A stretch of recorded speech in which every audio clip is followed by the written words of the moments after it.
Alhamdulillah, alhamdulillahi haqqa hamdi, nahmaduhu wa nasta'inuhu wa nastaghfiruh, wa na'udzu billahi min sururi anfusina wa min sayyiati a'malina. May yahdihillahu fala mudilla lahu wa may yudlil fala hadiyalah.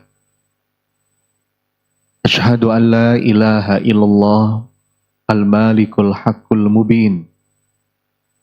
Wa ashhadu anna Muhammadan abduhu wa rasuluh al-mab'utsu rahmatan lil alamin. Allahumma salli wa sallim wa barik ala Muhammad wa ala alihi wa ashabihi ajmain.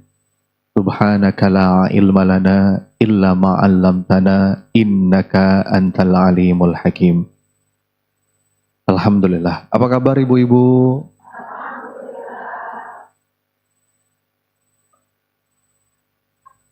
Sehat-sehat semua ya.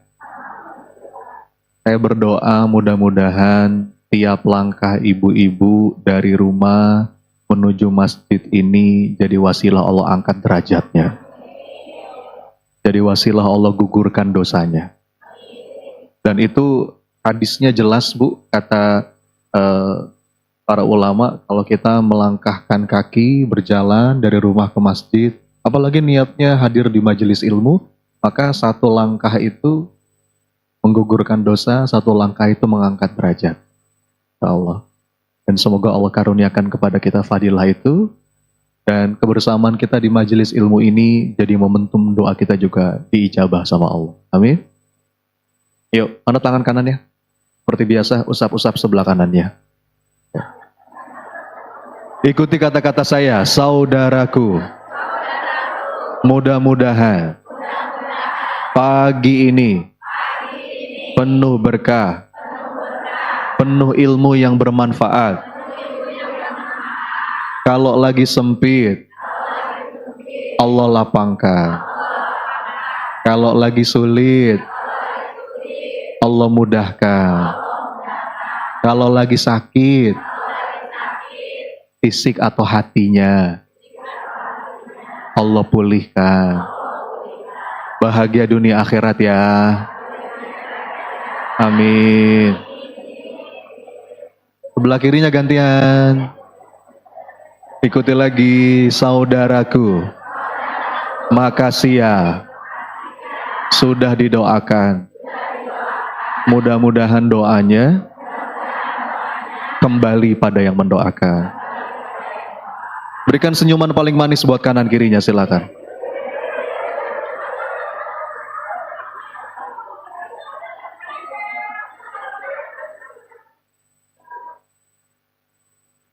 Ini merah-merah gini kayak kemerdekaan ya. Saya pikir 17 Agustus gitu. Perasaan belum. Alhamdulillah. Ini kali kedua saya di Akhwat bergerak ya. Kalau di Asofia ini udah beberapa kali. Jadi apa tema kita yang mau dibahas hari ini Bu? Iya. Jadi ini dalam rangkaian sebentar lagi kita akan masuk bulan Dzulhijjah ya Bu ya. Idul Adha, Idul Kurban, kita coba mengambil spirit dan pelajaran dari kisah keluarganya Nabi Allah Ibrahim alaihissalam. Dan kalau apanya? Gak ada suaranya. Oh, yang di TikTok ya? Coba cek-cek. Teman-teman, suara saya apakah terdengar dengan jelas? Oh, ada. Tadi sempat ada telepon masuk kayaknya. Jadi kenapa saya live TikTok Bu? Supaya yang dapat manfaat lebih banyak ya. Yang di sini mungkin yang hadir sekian, tapi kadang-kadang di TikTok bisa sampai 3.000 Bu. Ya. Mudah-mudahan kebagian semua amal jariahnya insya Allah ya. Jadi kalau boleh kita mengambil satu spirit ya, satu ruh. Kalau kita mempelajari kisah Nabi Allah Ibrahim, kisah Ibunda Siti Hajar, kisahnya Nabi Allah Ismail alaihissalam. Itu spirit yang mau saya bahas Bu, pagi ini adalah spirit tentang keberserahan. Oh ternyata Bu, berserah itu punya kekuatan untuk mengubah hidup. Saya sebut dengan The Life Changing Power of Surrender. Wah, gimana Bu? Gimana Bu judulnya Bu? Tadinya mau pakai judul itu, tapi takut ribet gitu ya. Life Changing Power of Surrender. Ini saya sudah nulis 8 buku Bu. Ada yang sudah punya buku saya di sini? Boleh angkat tangan? Apa yang sudah dimiliki? Buku saya yang ke-6 itu judulnya Surrender. Mengubah hidup dengan berserah. Jadi poin saya begini, ternyata berserah itu Bu, itu kekuatan. Kekuatan. Orang itu kalau dia punya keberserahan dalam dirinya, dia punya yang namanya spiritual power. Dia punya yang namanya lapang dada. Hidupnya tuh lapang. Bentar saya mau nanya, ibu-ibu pengen lapang? Pengen punya hidup yang lapang? Ibu tahu nggak apa ingredients inti dari kelapangan hidup? Ibu tahu ingredients? Apa ingredients ya? Nah, komposisi. Komposisi. Ya kan ibu suka masak ya. Jadi ternyata hidup yang lapang itu punya komposisi. Minimal ada 2 kata para ulama. 1 jelas iman. Yang kedua itu berserah. Sampai ada sebuah doa yang sangat indah yang saya suka banget dari seorang ulama ketika minta dadanya dilapangkan sama Allah. Doanya begini. Washrah suduraha bifaidil imani bik wa jamili tawakkulli alaih. Apa artinya ya Allah, lapangkan dadaku dengan iman yang melimpah dan keberserahan yang indah. Itu ingredients tuh Bu, ada iman, ada berserah. Ya, sampai ada nasyidnya tuh, saya suka banget sama nasyidnya. Lapangkanlah dada kami dengan karunia iman dan indahnya tawakal padamu. Jadi ternyata itu gandengan Bu. Ini kita nggak mungkin bisa berserah sebelum kita percaya. Belum kita yakin. Sekarang saya mau nanya, ibu-ibu nih kalau mau menyerahkan barang, misalnya mau nitip barang, itu sama siapa nitipnya Bu? Sama pihak yang pasti Anda percaya kan? Anda nggak mungkin nitip sesuatu ke pihak yang tidak Anda percaya. Jadi iman sama berserah itu pasti gandengan. Kalau ayatnya itu Quran surat Al-Mulk. Qul huwar rahmanu amanna bihi wa alaihi tawakkalna. Oh. Kita lihat. Jadi ternyata iman itu selalu gandeng dengan berserah. Yang namanya iman itu bukan hanya meyakini dengan mantap, tapi juga mampu menyerahkan dengan sepenuh keindahan. Dan ini kekuatan tuh. Ini kekuatan. Ada, saya bacakan hadisnya ya. Ada kata Nabi SAW.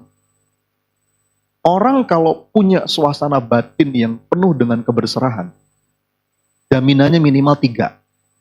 Apa aja? Ditunjuki, dicukupi, dilindungi. Coba, diulang. Apa? Ditunjuki, dicukupi, dilindungi. Coba diulang sekali lagi.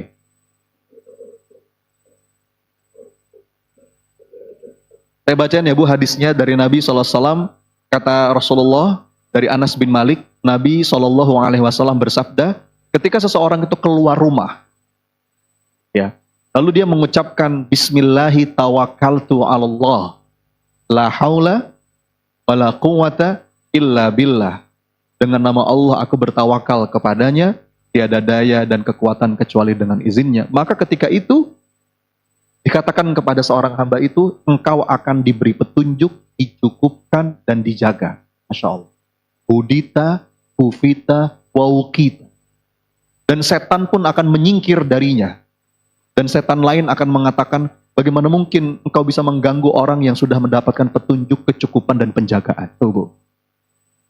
Ini hadis riwayat Imam Abu Dawud dan Tirmidzi. Ini hadis sahih. Itu yang luar biasa. Orang kalau punya keberserahan, dia akan ditunjuki, dicukupi, dilindungi. Ibu coba direnungkan. Bukankah 3 ini yang paling kita butuhkan? Betul nggak? Yang pertama apa tadi? Butuh nggak ditunjuki Allah Bu? Sepinter apapun kita, sebanyak apapun pengalaman kita, sehebat apapun kita, kalau Allah nggak nunjuki jalan, nggak kelihatan itu jalan. Setuju nggak? Makanya saking pentingnya kita tuh minta minimal 17 kali sehari dalam sholat-sholat kita. Ya, dalam rokaat-rokaat kita. Minta apa? Ihdina. Apa itu ihdina, Bu? Minta hudan. Minta diberi petunjuk. Tunjuki ya Allah. Ihdina. Ya. Siratal mustaqim. Allahumma inni as'alukal huda. Urusan itu, Bu, jadi ruwet kalau Allah nggak nunjuki jalan. Betul ya? Yang pertama ditunjuki. Yang kedua tadi apa? Dicukupi. Penting nggak dicukupi, Bu? Mana yang lebih penting? Banyak atau cukup? Oh, yang benar. Yang benar. Mana yang penting, cukup atau banyak? Oh, kan tetap maksa kan cukup banyak, Ustadz. Bu, makanya konsep keberkahan itu kalau kita lihat dalam Quran, dalam hadis Nabi, penjelasan para ulama, berkah itu selalu diidentikan dengan kecukupan. Karena kalau banyak tuh ukurannya nggak jelas. Ibu-ibu punya sepatu banyak tapi nggak ada yang cukup, gimana, Bu, kira-kira? Nggak jelas, Pak, nggak kepake. Ya, misalnya dalam satu ayat itu, wa may yatawakkal 'alallah fahuwa hasbuh. Kalau kita bertawakal kepada Allah, maka dia akan mendapati kecukupan. Ya, berapa banyak, Bu? Ini mungkin kita punya pengalaman masing-masing. Saya banyak, Bu, pengalaman alumni-alumni saya, jamaah saya. Ada saya punya seorang kawan dari Situ Bondo. Ini mudah-mudahan beliau dirahmati Allah ya. Udah lama saya nggak ketemu. Dulu tahun 2015-2016. Dia cerita sama saya, Ustadz, dulu tuh saya kerja di kapal pesiar. Dia sebutin angkanya, gaji saya gede, Ustadz. Kalau di atas kertas itu, waduh, banyak. Tapi nggak tahu ya, Ustadz, namanya mungkin keberkahan hilang, nggak dapat petunjuk, nggak dapat kecukupan. Waktu uang saya banyak, Ustadz. Mohon maaf ya, jangankan umroh haji, itu mah jauh lah, nggak kepikir. Jangankan umroh haji, kurban aja enggak, Bu. Coba Anda bayangkan. Anda lihat. Padahal dengan uang dia waktu itu, setiap bulan mau beli sapi juga bisa kali. Tapi memang gak tergerak. Gak ditunjuki. Apalagi boro-boro umroh haji. Anda lihat ya. Banyak itu kalau gak tersentuh keberkahan. Jadinya gitu tuh gak jelas. Ya, setelah dicek and recheck ternyata memang ada banyak kemaksiatan dalam pekerjaannya gitu ya. Diputuskanlah dia hijrah akhirnya, Bu. Hijrah ke pekerjaan yang baru, yang kalau di atas kertas angkanya jauh lebih sedikit. Tapi dengan gaji yang dia punya itu, dia nabung setiap bulan sampai dia bisa kurban, Bu. Saya masih ingat itu kurban pertama tuh waktu sama saya, ketemu sama saya. Dia sampai meluk saya. Oh nih, katanya, ya Allah, nih, ini seumur hidup saya, Mas, baru pertama kali saya kurban. Itu. Anda lihat ya. Banyak itu, kalau nggak tersentuh keberkahan, ngaco. Nggak jelas. Habis saja, ya kan? Wajah-wajah pengalaman semua, dengan saya tahu ini. Tapi kalau cukup. Tiba-tiba dibikin efektif tuh sama Allah. Mau ke tanah suci cukup, mau bangun masjid cukup, mau sedekah cukup. Jadi kalau banyak, belum tentu cukup. Kalau cukup, Bu. Jangan suka maksa. Ditunjuki, dicukupi. Yang ketiga apa? Dilindungi. Aduh, Bu, butuh gak sih dijagain sama Allah, Bu, hari ini? Ya Allah. Makanya, Bu, kita tuh betul-betul ya, kalau lagi mulai cemas kondisi anak, pergaulan anak, lagi cemas mikirin pasangan, ya Allah, jagain ya Rob. Jagain ya Rob. Jagain ya Rob. Kita butuh. Ihfazillaha yahfazka. Dalam hadis lain, Nabi bersabda, kalau kita menjaga Allah, maka Allah akan menjaga kita, insya Allah. Menjaga Allah itu maksudnya kita jadi hamba yang taat. Menjaga untuk menjalankan perintah-perintahnya. Itu buku utamaan yang luar biasa dari keberserahan. Dan tadi saya bilang, yang namanya berserah itu identik dengan percaya. Kalau kita tadaburi ya, kisahnya Ibunda Siti Hajar. Ibu tahu kan kisah Ibunda Siti Hajar? Gimana ceritanya? Diperintahkan di atas perintah Allah, itu Ibunda Siti Hajar ditinggal sama Nabi Allah Ibrahim di sebuah lembah tandus Yang waktu itu belum jelas, Bu, ada penghidupan atau tidak. Ya, dalam Quran disebut lembah Bakkah, yang kemudian sekarang kita kenal dengan Makkah. Ya, Bu ya. Kemudian kata Allah, tinggalkan istri dan anakmu yang masih kecil itu, bayi Nabi Allah Ismail itu, pergi tinggalkan atas perintah Allah. Berat Nabi Allah Ibrahim tuh, Bu, saking beratnya dia nggak bisa ngomong apa-apa. Tanpa aba-aba, tanpa bicara apa-apa, pelan-pelan Nabi Allah Ibrahim menjauh. Nah, ini ciri laki-laki ini. Laki-laki itu, Bu, kalau lagi berat biasanya nggak ngomong. Ibunda Siti Hajar ngelihat, ini suamiku mau kemana? Dipanggil, wahai suamiku, kamu mau kemana? Nggak jawab. Ditanya 2 kali, wahai suamiku, kamu mau kemana? Nggak jawab. 3 kali ditanya, nggak jawab. Nah, Ibunda Siti Hajar mengganti pertanyaannya. Nah, ini tips, Bu. Kalau ibu ngomong sama suami nggak jawab, ganti pertanyaannya. Serius saya ini. Begitu ditanya 3 kali nggak jawab, diganti pertanyaannya sama Ibunda Siti Hajar. Wahai suamiku, apakah ini perintah Allah? Baru dijawab sama Nabi Ibrahim. Apa? Lihat statement Ibunda Siti Hajar ya. Kalimat ini yang menjadi cikal bakal lahirnya kota Makkah. Apa kata Ibunda Siti Hajar? Wahai suamiku, kalau memang ini perintah Allah, pergilah. Karena sekali-kali Allah tidak akan menyia-nyiakan kami. Tuh lihat. Kalau ini perintah Allah, pergi. Allah nggak akan menyia-nyiakan. Anda lihat, itu keyakinan yang bulat, yang bersanding dengan keberserahan. Ya. Kemudian apakah dengan yakin begitu masalah selesai dan nggak ada ujian? Ujian pasti ada. Ya, kita tahu ceritanya ya. Nggak lama setelah itu, dengan perbekalan seadanya, lama-lama perbekalan habis. Bayangin, Bu, bayi masih merah mungkin ya. Nabi Ismail itu. Haus, gak ada cairan, asinya mungkin udah mengering, ya. Dalam keadaan sekarat, Bu. Anda bayangin nggak, bawa bayi, kejang-kejang, sekarat, nangis di tengah gurun. Bukan di Bogor, Bu. Di Mekah. Ya, apa? Ganti. Hah? Oh, keresak-keresak. Cek. Fokus ini. Saya. Sampai mana tadi? Baik. Ibu kebayang gak sih, Bu, bawa bayi di gurun tandus? Wah, itu luar biasa. Tapi, nah perhatikan satu lagi. Jadi berserah itu bukan pasif. Saya mau tawakal aja Ustadz. Terus diem, tidur, rebahan. Itu ngaco. Ibunda Siti Hajar itu nggak diem, dia bergerak, tapi dengan hati yang penuh keberserahan. Sampai kita kenal sekarang dengan rukun sa'i kalau dalam umroh haji, ya kan, Bu? Bergerak ke Safa, bergerak ke Marwah, terus mencari bantuan, mencari ada peluang-peluang yang kira-kira di situ ada air. Lagi,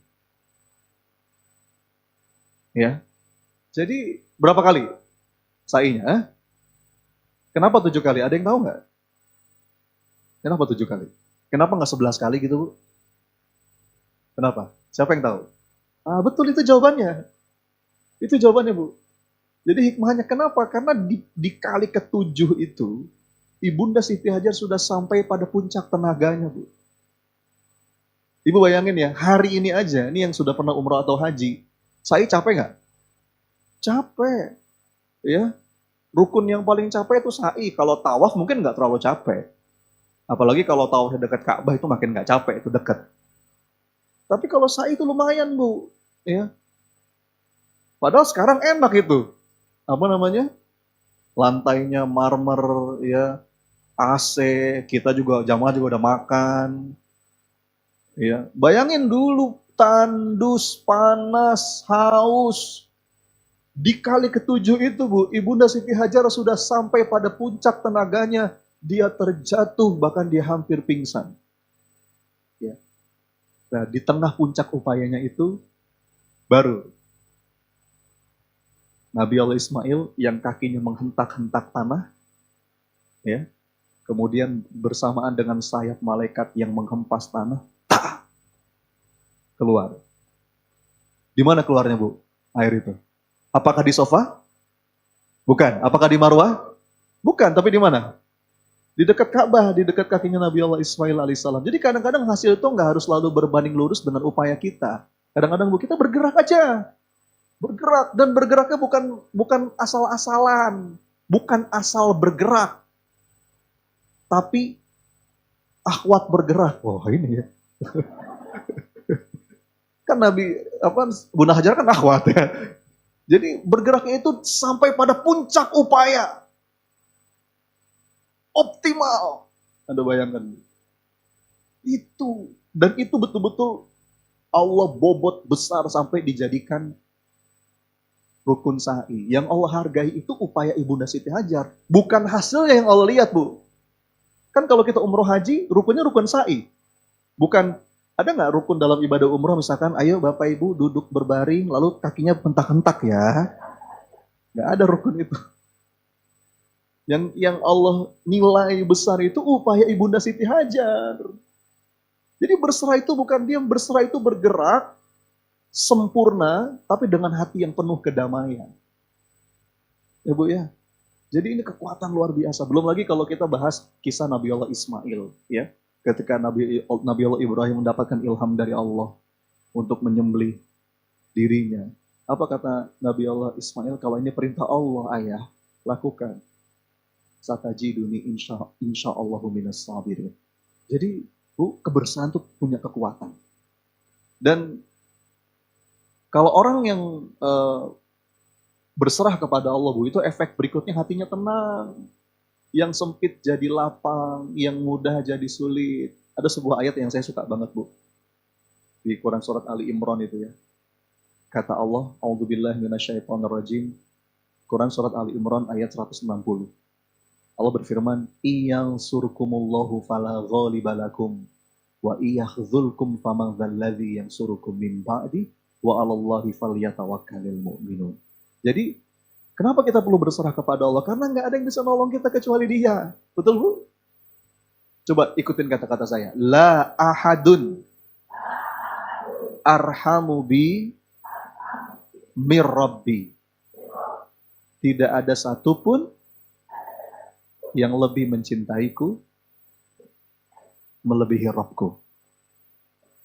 Satu. Yang kedua, la ahadun a'lamu bihammi aktsaru mir Rabbi. Tidak ada satupun yang lebih tahu segala lintasan hatiku melebihi Rabbku. Terakhir, la ahadun aqdaru ala raf'id dzurri anni ila rabbi. Tidak ada satupun yang bisa memudahkan urusanku kecuali Rabbku. Jadi Bu, ini penting. Mau semua makhluk jin dan manusia bergabung untuk memudahkan urusan kita, tapi kalau Allah nggak nolong, kebuka nggak jalan, Bu? Begitu pula sebaliknya. Mau seluruh makhluk jin dan manusia menutup urusan kita, tapi kalau Allah buka, kebuka nggak? Makanya salah satu zikir yang luar biasa itu apa? Ya Fattah, Ya Razzaq, Ya Fattahu, Ya Razzaq. Ya Allah buka jalan-jalan. Jadi saya mau bilang, Bu, di bagian awal ini, bahwa yang namanya keberserahan itu punya kekuatan yang luar biasa untuk mengubah hidup. Gitu ya. Dan juga perlu saya tegaskan lagi, yang namanya berserah itu bukan pasif, tapi dia upaya aktif. Semua kata yang Allah pakai untuk menggambarkan keberserahan dalam Quran, itu semuanya kata kerja, Bu. Minimal ada 3. Berserah itu, Bu, kalau Anda cari dalam Quran, minimal ya, itu ada 3 kata. Yang pertama, ini yang paling populer, tawakal. Apa yang pertama, Bu? Ini paling populer ya. Pasti Anda udah sering dengar. Ya. Dan tawakal itu kata kerja. Di Quran surat Al-Imran, "Fa'idza azamta fatawakkal 'alallah." Bahkan, "Innallaha yuhibbul mutawakkilin." Masya Allah. Itu manis banget bu ayat bu. Dulu terus terang saya sempat bertanya-tanya, kenapa ya? Kok ayatnya "Innallaha yuhibbul mutawakkilin." Allah mencintai orang-orang yang bertawakal. Saya sempat bertanya-tanya tuh, Bu, apa alasannya ya? Kok Allah mencintai orang yang bertawakal? Kalau misalnya wallahu yuhibbus sabirin, Allah mencintai orang yang sabar. Itu saya langsung ngerti. Ya dia sabar makanya dicintai Allah. Atau Allah mencintai orang-orang yang berjihad, orang-orang yang berbuat baik. Wallahu yuhibbul muhsinin. Itu saya langsung paham. Ya. Tapi ketika innallaha yuhibbul mutawakkilin, oh Allah cinta ya sama orang-orang yang tawakal. Begitu saya pelajari kata para ulama, karena memang tawakal itu bukti percaya. Ibu kalau dipercaya senang gak sih Bu? Iya, merasa dipercaya kan senang ya. Saya kalau ini sering saya ceritakan, saya kalau lagi ngajak anak saya Bu, anak saya yang pertama tuh, dia itu cenderungannya kalau saya ajak kemanapun, makan apapun, A mau kemana? A mau makan apa? Jawabannya apa? A ngikut Abi aja. Itu buat saya manis Bu. Artinya dia percaya sama saya gitu kan. Dengan bahasa lain, dia ngomong gini, pokoknya kalau Abi yang ngajak, A percaya, Abi pasti ngajak ke tempat yang terbaik. Gitu nggak Bu? Oh saya merasa dipercaya dan saya pasti akan ngasih yang terbaik. Ya nggak Bu? Beda memang kalau ibu-ibu ditanya mau makan apa, terserah. Nah itu agak beda. Itu beda tuh. Misalnya kalau ibu-ibu hukumnya hukum kebalikan. Aku pergi dulu ya. Ya udah sana. Nah itu artinya apa tuh? Nggak boleh itu. Terserah. Ya udah kita makan ketoprak yuk. Kacang nggak enak ke perutnya. Kalau soto Betawi gimana? Santen itu sama. Terus kamu mau makan apa? Terserah.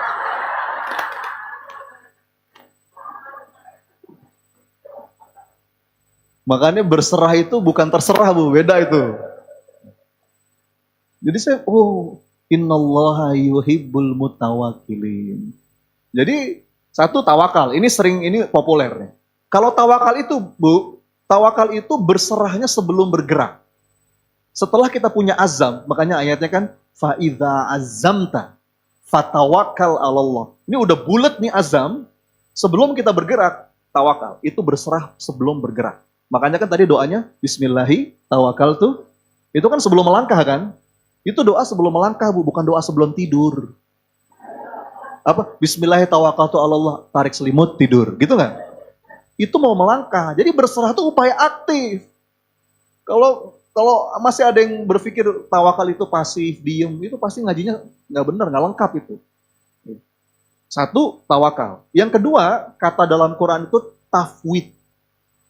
Tafwid dari kata fawwada yufawidu tafwid. Ini di Quran surat Ghafir ketika Nabi Musa mengatakan wa ufawidu amri ilallah, dan aku menyerahkan urusanku kepada Allah. Bedanya apa Bu tawakal sama tafwid? Kalau tawakal itu berserah sebelum kita bergerak. Kita udah punya azam, kita udah punya tekad, kita udah punya niat, sebelum bergerak tawakal dulu kepada Allah. Habis itu kita bergerak kan? Bergerak seoptimal mungkin. Kayak Nabi Musa Bu. Nabi Musa bergerak mendakwahi Fir'aun dengan berbagai macam cara. Fir'aun itu udah ditunjukin semua mukjizat, udah diberikan argumen. Tetap dia nggak mau beriman. Udah segala macam cara. Nah di titik itu apa kata Nabi Musa? Wa ufawidu amri ilallah.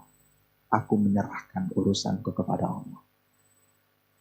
Jadi tafwid itu berserah setelah melakukan upaya terbaik. Ada lagi yang ketiga. Yang ketiga namanya taslim. Tadi pertama apa tadi Bu? Yang pertama? Tawakal. Yang kedua? Tafwid. Di Quran surat Ghafir ayat 44 Bu. Wa ufawwidu dari kata fawwada yufawwidu tafwid. Ya. Dan yang ketiga taslim. Nah ini perkataan Nabi Allah Ibrahim. Qala aslamtu li rabbil alamin. Ngomong-ngomong Bu, agama kita namanya apa? Islam. Kita disebut sebagai seorang Muslim. Di antara makna Islam itu selain salam, Salam itu dimensi horizontal, keselamatan. Ya. Di antara tanda orang muslim itu, Bu, orang lain selamat dari lisan dan tangannya. Satu, makna Islam itu salam, makna kedua taslim, berserah. Wala tamutunna illa wa antum muslimun. Janganlah engkau mati kecuali dalam keadaan berserah kepada Allah. Jadi poin saya, Bu, berserah itu upaya aktif, tapi gerak aktif yang terbingkai dengan kedamaian. Ya. Apalagi dalil yang lain bahwa berserah itu upaya aktif. Rasulullah Shallallahu Alaihi Wasallam ketika membahas tentang tawakal itu memberikan analogi seekor burung. Ada hadisnya ya, ini juga terkenal hadis lewat Imam Tirmizi. Kata Nabi Shallallahu Alaihi Wasallam, seandainya kalian benar-benar bertawakal kepada Allah, tentu kalian akan diberi rezeki sebagaimana burung diberi rezeki. Burung itu pergi pagi hari dalam keadaan lapar dan kembali sore hari dalam keadaan kenyang. Pernah dengar hadis itu, Bu? Ya, dan Rasulullah itu nggak mungkin sembarangan ketika mengambil sebuah analogi. Ibu lihat, burung itu berupaya aktif. Saya mencatat ya, paling tidak ada 7 upaya aktif burung. 1, burung pasti bangun pagi. Betul nggak? Ada burung yang kesiangan, Bu? Kecuali burung sakit. Burung tuh bangun pagi. Burung itu keluar, dia menghentakkan kakinya, dan dia mengepakkan sayapnya kuat-kuat. Dia melawan gravitasi. Betul, Bu? Itu upaya aktif seekor burung. Ya. Lalu dia siap terbang jauh. Itu burung tuh. Dan dia pakai insting juga. Hewan juga punya insting. Dia tahu mana tempat yang ada makanan, ya, mana yang ini nggak ada. Jadi dia pakai insting. Dia makan sebagian, mungkin sebagian dibawa kalau ada anak-anaknya burung itu, ya, di sarangnya. Dan dia tekun dari mulai burung itu lahir, dari mulai dia bisa terbang sampai dia mati, begitu terus, ya nggak? Itu burung, ya. Jangan kalah sama burung, Bu. Bangun kesiangan, males, hobinya rebahan, mimpinya miliaran. Tidur Anda terlalu miring, Bung. Jadi makanya Rasulullah ketika mengambil sebuah analogi, seandainya kalian berserah kepada Allah, bertawakal kepada Allah, kalian akan diberikan rezeki sebagaimana burung, kata Nabi SAW. Jadi, upaya aktif dalam hadis yang lain, kita juga sering dengar ketika membahas tentang tawakal itu ya, ada seorang sahabat yang meletakkan untanya di sembarang tempat. Lalu Rasul bertanya, kenapa kamu nggak ikat untanya? Aku bertawakal kepada Allah. Ditegur sama Nabi SAW, ikat dulu untamu, lalu bertawakallah kepada Allah. Gitu, Bu, ya? Jadi jangan salah paham nih. Jadi kalau kita ngaji tentang keberserahan, itu kalau ngajinya benar ya, outputnya kita pasti lebih semangat, lebih produktif, lebih padat karya. Bukan jadi malas. Kalau belajar tawakal itu malas, itu pasti ada yang salah dalam pemahamannya. Jadi intinya apa? Berserah itu Bapak Ibu, bagaimana kita melangkah tapi dengan kelapangan yang indah. Berserah itu tentang menata fokus di ruang batin. Ibu-ibu tahu nggak? Apa yang paling bikin capek dalam hidup? Hah? Ada 2. 1, salah fokus. Yang kedua, gagal fokus. Itu yang paling bikin hidup capek. Coba diulang. Apa? 1. Yang pertama, salfok. Yang kedua, gaplok. Salah fokus. Kalau cuma capek fisik mah biasa, Bu. Ya, ada bahkan capek fisik itu ada banyak sekali yang Allah cintai. Capek karena bekerja mencari nafkah, capek mendidik anak, ya, capek ngurusin rumah tangga, itu kelelahan yang Allah cintai. Kalau capek fisik, Bu, istirahat bentar, hilang. Betul nggak? Yang jadi masalah, capek hati. Ini beberapa wajah-wajah capek hati semua nih, saya tahu. Nah, apa yang bikin capek hati? 2 tadi, Bu, salah fokus, gagal fokus. Berserah itu adalah upaya kita untuk menempatkan fokus kita pada tempat yang semestinya. Ya, Bu, kalau fokus kita benar, itu akan efektif mengubah hidup. Mana yang menjadi bagian kita, Itu yang perlu kita fokuskan, dan mana yang menjadi bagiannya Allah, itu yang kita serahkan.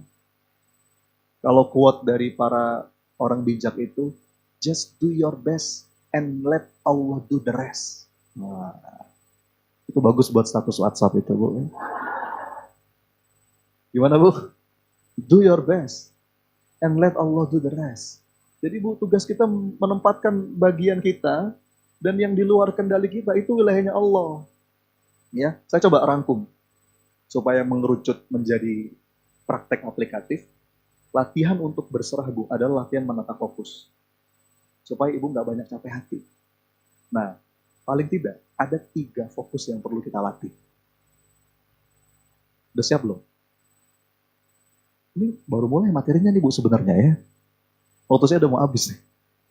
Yang pertama, Bu, nih, supaya Ibu nggak capek hati, ini aplikasinya untuk menerapkan keberserahan dalam sehari-hari. Fokus yang pertama, fokus mengubah diri, bukan mengubah orang lain. Coba diulang, apa? Fokus mengubah dulu apa-apa yang ada di dalam, bukan mengubah yang di luar. Ibu, pada hakikatnya kita tuh nggak bisa mengubah siapapun, betul nggak? Apa ayatnya? Banyak. Di antaranya Allah berfirman, innaka la tahdi man ahbabta, walakinallaha yahdi man yasha. Apa artinya? Itu Allah sedang bicara sama Nabi SAW.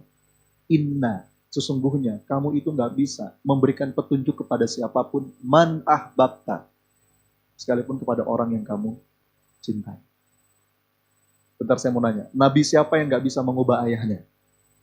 Jawab. Nabi siapa yang nggak bisa mengubah anaknya?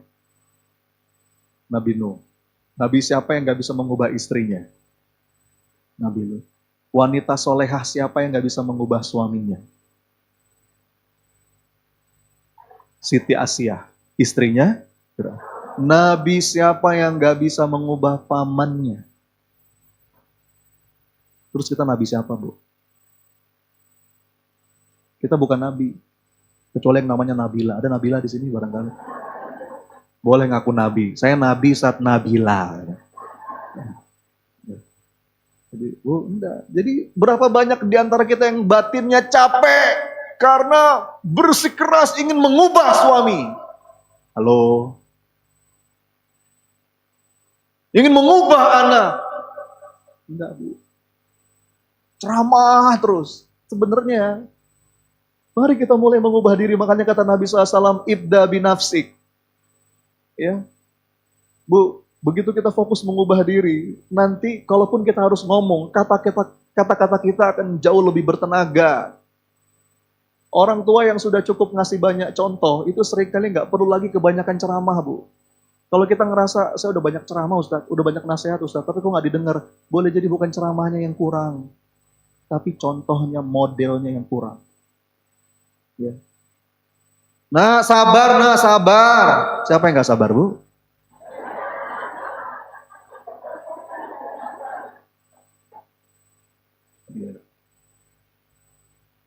Udah Ibu bilang jangan berisik, tau nggak? Siapa yang paling berisik itu? Mana sih? Kamu itu harus akur sama kakak, sama adik. Bapak ibunya ribut depan anaknya, gimana? Jadi Ibu, kita nggak punya integriti. Kita pengen anak-anak sholat subuh di masjid. Udah, jangan dulu pakai otot ceramahnya. Bapaknya misalnya ya, bangun sebelum subuh. Nanti power Anda akan beda. Mulai dari diri. Nanti dampak baik kita akan mengalir kepada orang lain. Kadang-kadang kita terlalu fokus keluar. Orang yang matang secara spiritual, Bu, itu selalu nunjuknya ke sini nih.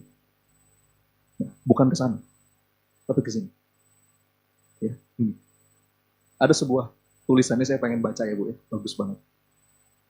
Ini ada tulisan bagus, tulisan klasik. Tulisannya begini. Ketika aku muda, aku ingin mengubah dunia. Aku ingin mengubah dunia.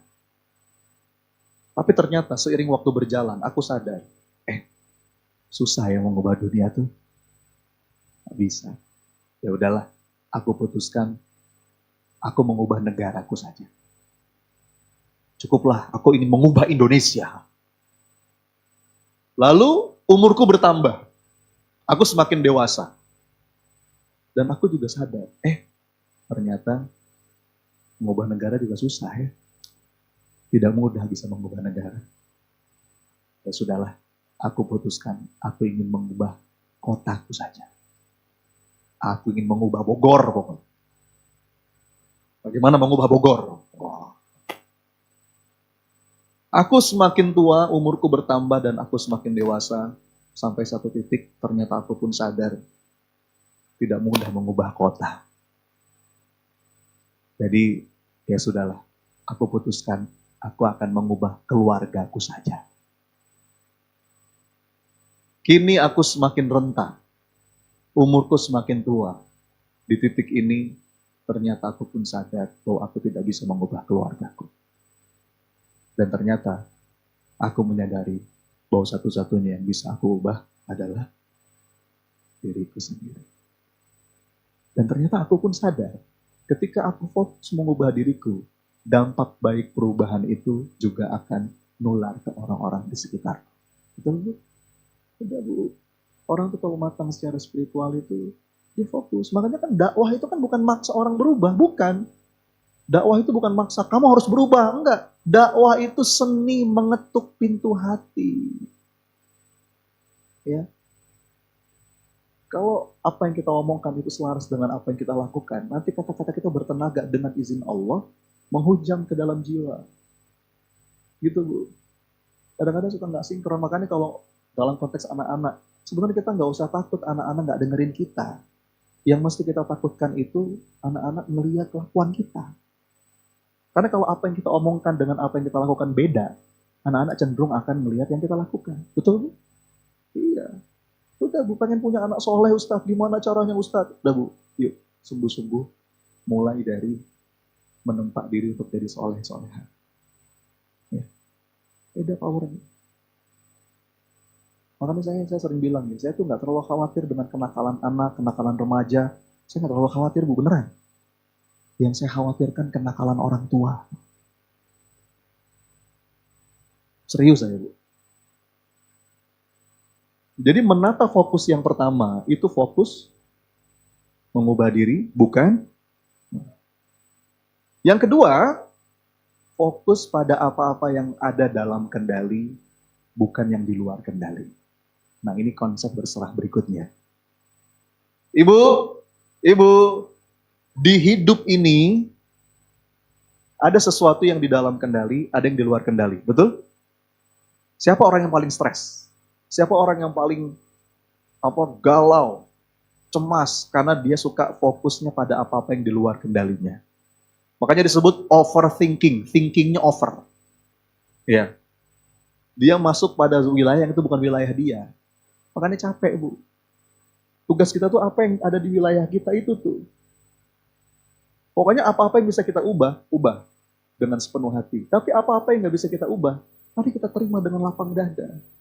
Ya, coba nih dalam konsep peta kendali ya. Ini supaya gampang dipahami. Saya pengen main kuis sama ibu-ibu. Boleh main kuis? Cuman hadiahnya udah habis ya tadi ya. Cuma 6 katanya saya dengar tadi. Tolong saya akan ngasih contoh. Tolong Bapak Ibu jawab. Petakan. Contoh yang saya kasih ini dalam kendali apa di luar kendali. Oke ya? 1. Nih ibu-ibu paham ini insya Allah nyaman jalan hidup. 1. Cuaca.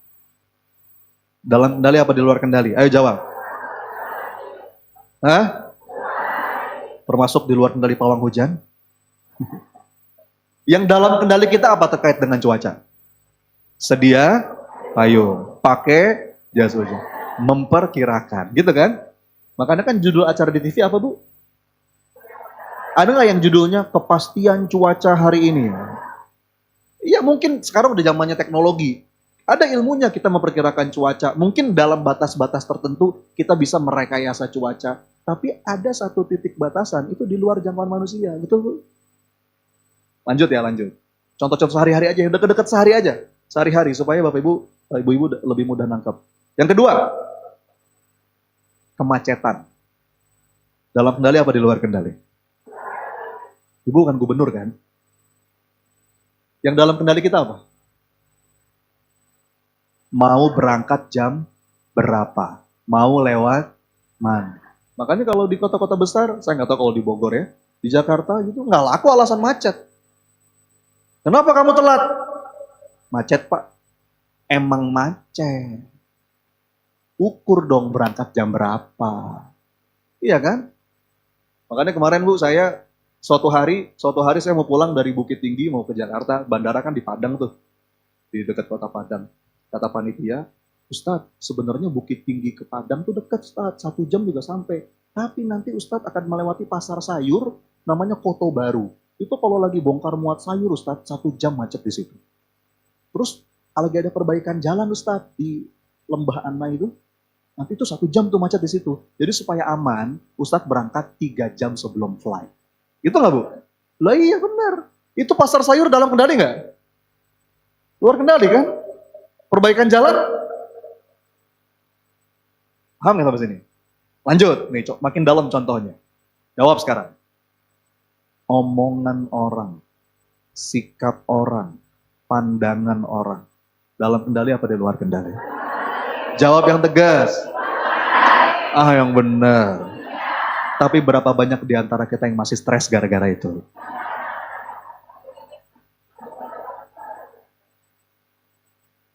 Bu, mulut-mulut dia. Biarin aja. Dan tahu nggak kabar bahagianya apa?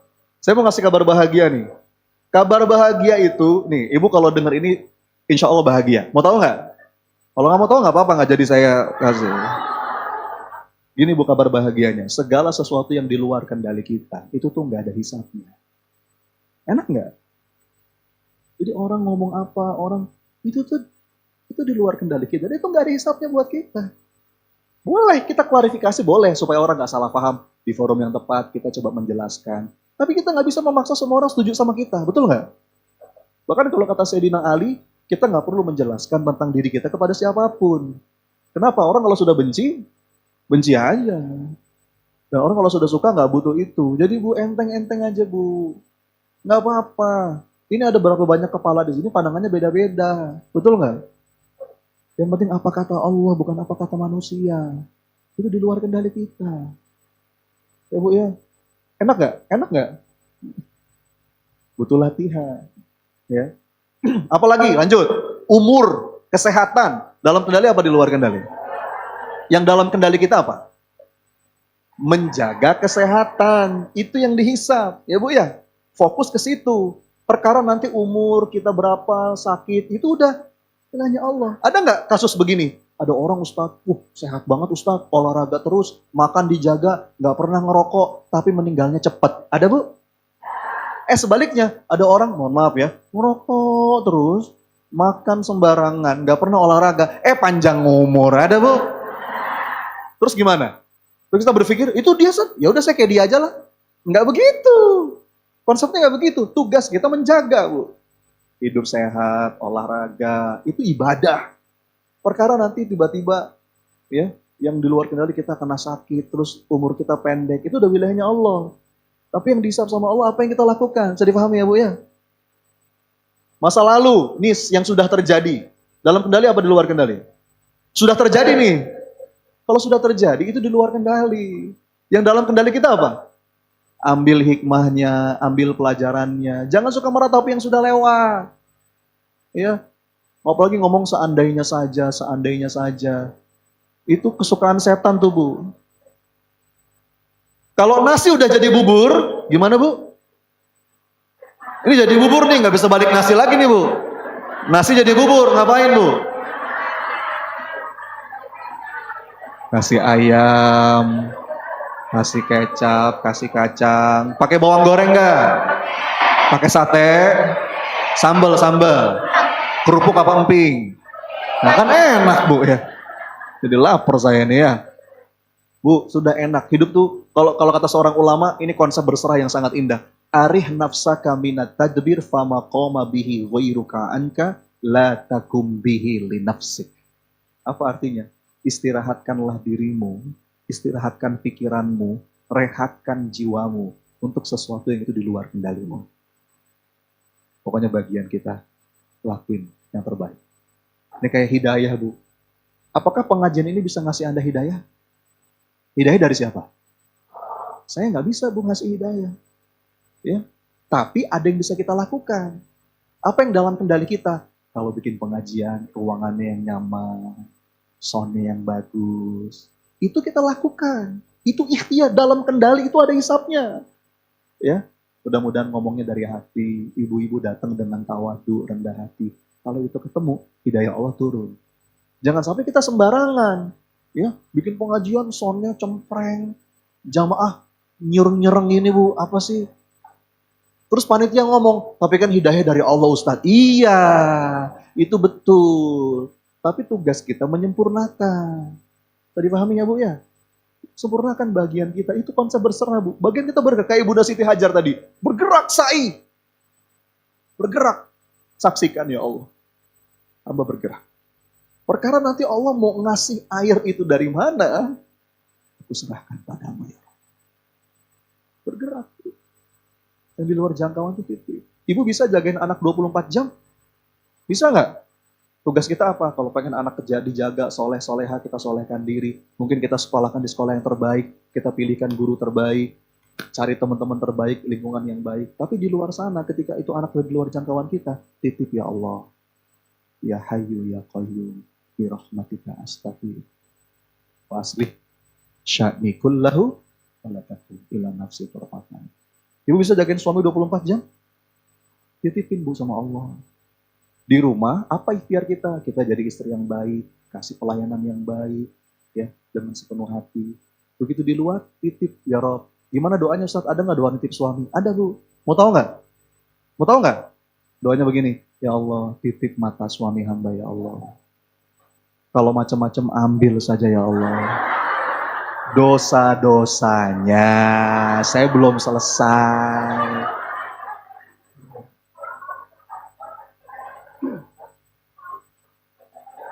Jadi, Bu, suami dalam kendali apa di luar kendali? Soalnya banyak suami yang curhat sama saya, Ustadz, saya dalam kendali istri, Ustadz, gitu kan.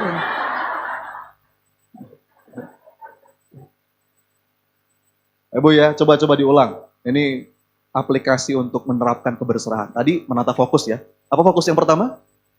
Fokus mengubah diri, bukan mengubah orang.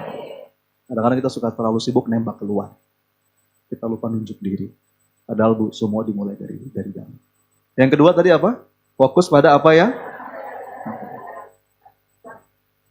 Atas apa-apa yang memang bisa kita lakukan sebaik mungkin.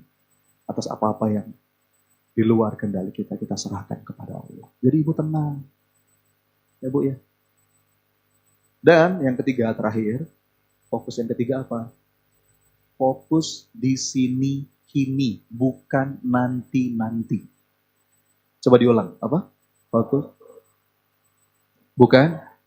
Kadang-kadang kita tuh, Bu, suka fokusnya ke yang nanti. Yang ada tuh lupa untuk kita hargai. Betul, Bu? Badannya kayak Ibu nih. Ibu badannya di sini, belum tentu pikirannya di sini. Ya enggak? Mana? Nanti siang makan apa ya? Tadi jemuran udah diangkat belum ya? Kompor mati nggak ya? Itu yang bikin menderita, Bu. Kita nggak mindful. Padahal hadir penuh sadar utuh. Coba. Yang lalu sudah berlalu, yang di depan masih misteri. Anugerah yang Allah kasih hari ini. Jangan nunggu nanti. Udah, Bu, udah. Jangan nunggu nanti. Ya.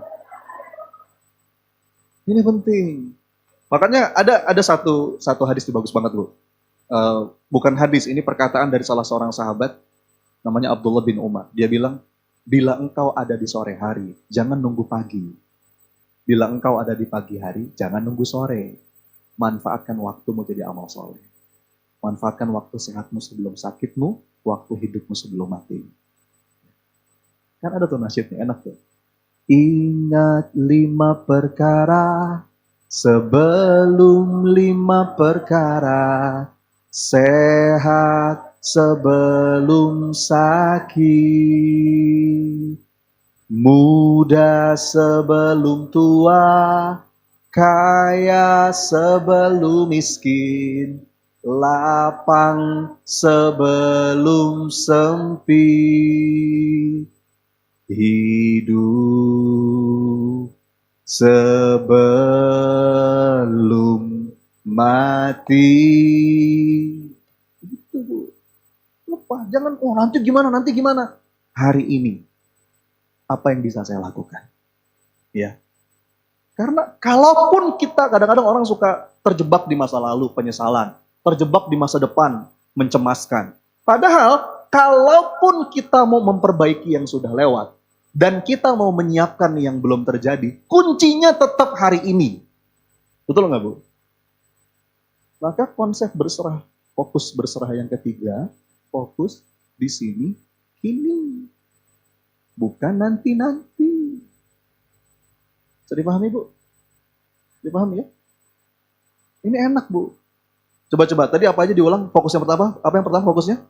Fokus mengubah diri. Yang kedua, fokus dalam kendali. Bukan. Yang ketiga,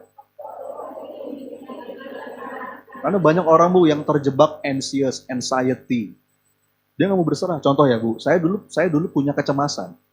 Saya tuh dulu punya ya anxiety gitu ya. Apa Ustaz punya nggak kecemasan? Saya jawab ada. Dulu, Bu, saya tuh cemas, saya tuh takut banget kalau ditinggal ibu saya wafat. Bukan apa-apa, karena saya punya pengalaman ditinggal ayah saya wafat, Bu, mendadak. Bu, ayah saya itu meninggal ketika saya SMA. Nggak ada sakit sebelumnya, Bu. Mungkin kalau sempat sakit, itu kayak ada persiapan hati gitu ya. Nggak ada, Bu. Itu udah kayak petir nyamber di tengah hari bolong. Apa namanya, kena serangan jantung. Saya lagi sekolah waktu itu, ingat banget saya. Lagi berangkat sekolah seperti biasa. Tiba-tiba di tengah-tengah jam kosong itu, saya dipanggil guru. Sony, ya guru saya. Ada yang jemput nih, pulang dulu ya. Kaget saya, Bu. Ada apa? Perasaan nggak ada info apa-apa. Ternyata saya dibawa ke rumah sakit. Ayah saya udah terbaling, Bu, sakaratul maut. Saya di samping ayah saya ketika beliau sakaratul maut. Saya pegang dia, Bu, nangis. Namanya anak SMA, Bu, nggak bisa apa-apa selain nangis. Jadi ayah saya meninggal di sampingnya. Itu udah kayak runtuh, Bu, dunia, Bu. Ya, itu mengubah saya. Nah, setelah peristiwa itu, saya sempat ada kecemasan. Aduh, nanti kalau ibu saya meninggal mendadak gimana ya? Takut, Bu. Nah, sampai saya paham ilmu berserah ini. Oke, sekarang saya fokus saja pada apa yang ada dalam kendali saya. Supaya kalaupun itu pasti terjadi ya, Bu ya. Kalaupun itu pasti terjadi, saya tidak menyesal. Apa yang dalam kendali saya? Saya tulis yang dalam kendali saya. Saya cemas ditinggal wafat orang tua. Apa yang dalam kendali saya? Satu, saya luangkan waktu untuk sering-sering ketemu. Betul? Dalam kendali kan? Kalau bisa jangan cuma sisa waktu, tapi luangkan waktu. Yang kedua, saya jaga betul, mudah-mudahan jangan sampai ada kata-kata yang nggak enak. Kalaupun misalnya lagi kesel, mendingan tahan aja deh. Kalau perlu gigit lidah gitu ya. Daripada nanti bisa. Apalagi saya berusaha memenuhi sebisa saya. Mau beli apa, ya, sebisa saya.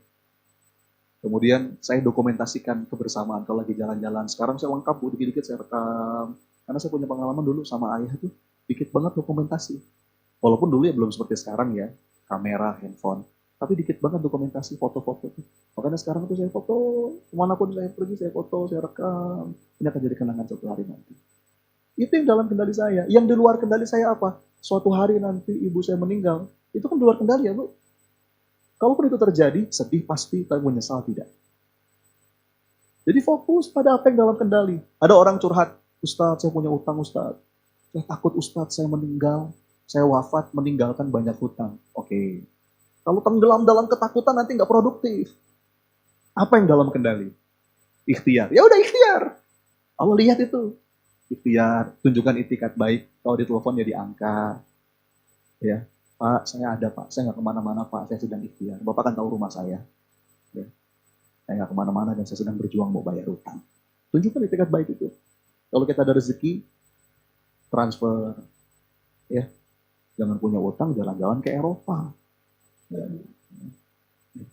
Transfer. Allah lihat tuh. Itu yang di luar kendali, kapan nanti Allah tolong kita supaya utang lunas, aku serahkan padamu ya Rabb. Tugasku bergerak, beramal, bergerak. Bisa dipahami ya Bu ya? Jadi enak. Hidup tuh. Jadi kita nggak banyak cemas, nggak banyak takut, nggak banyak khawatir. Pokoknya lakukan yang menjadi bagian kita, selebihnya kita serahkan kepada Allah. Kekuatan itulah yang akan mengubah hidup. Just do your best and let Allah do the rest. Oke? Semoga ada manfaatnya.